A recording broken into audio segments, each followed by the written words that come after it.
America மற்றும் Iran இடையே நீடித்து வரும் பதற்றமான சூழ்நிலையில் ஈரான் தனது அணுசக்தி திட்டம் குறித்து முக்கியமான அறிவிப்பை வெளியிட்டுள்ளது.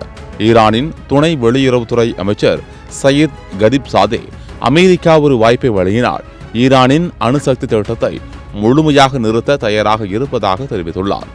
இதுவரை நடைபெற்ற பேச்சுவார்த்தைகளில் யுரேனியம் செறிவூட்டும் அளவை குறைப்பது பற்றியே ஈரான் பேசி வந்தது. ஆனால் இப்போது முதல் முறையாக தனது முழு அணுசக்தி திட்டத்தையும் முடிவுக்கு கொண்டுவர தயாராக இருப்பதாக அதிகாரப்பூர்வமாக தெரிவித்துள்ளது.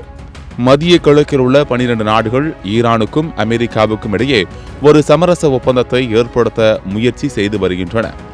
இந்த நாடுகள் தொடர்ந்து அமெரிக்காவுடன் தொடர்பில் இருப்பதாக ஒரு மூத்த அமெரிக்க அதிகாரி தெரிவித்துள்ளார். இந்த முயற்சியை துருக்கியின் வெளியுறவுத்துறை அமைச்சர் ஹக்கான் ஃபிடான் வழிநடத்தி வருகிறார்.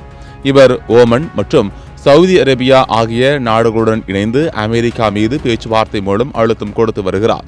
இதற்கிடையில் அமெரிக்காவும் ஈரானும் ரகசியமாக ஒரு ஒப்பந்தம் குறித்து பேச்சுவார்த்தை நடத்தி வருவதாக தகவல்கள் வெளியாகியுள்ளன.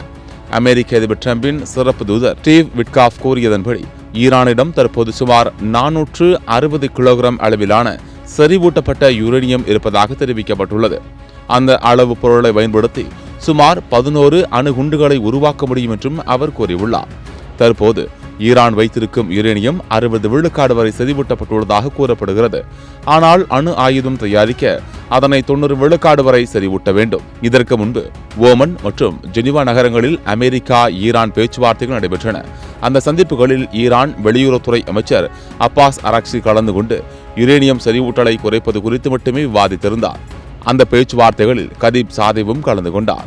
அமெரிக்க தரப்பில் ஸ்டீவ் விட்காஃப் மற்றும் டிரம்பின் மருமகன் ஜாரெட் குஷ்னர் உள்ளிட்டோர் இந்த பேச்சுவார்த்தைகளில் பங்கேற்றதாக கூறப்படுகிறது. இந்த முயற்சிகள் மத்திய கிழக்கில் நிலவி வரும் பதற்றத்தை குறைக்க உதவுமா என்ற எதிர்பார்ப்பு தற்போது அதிகரித்துள்ளது.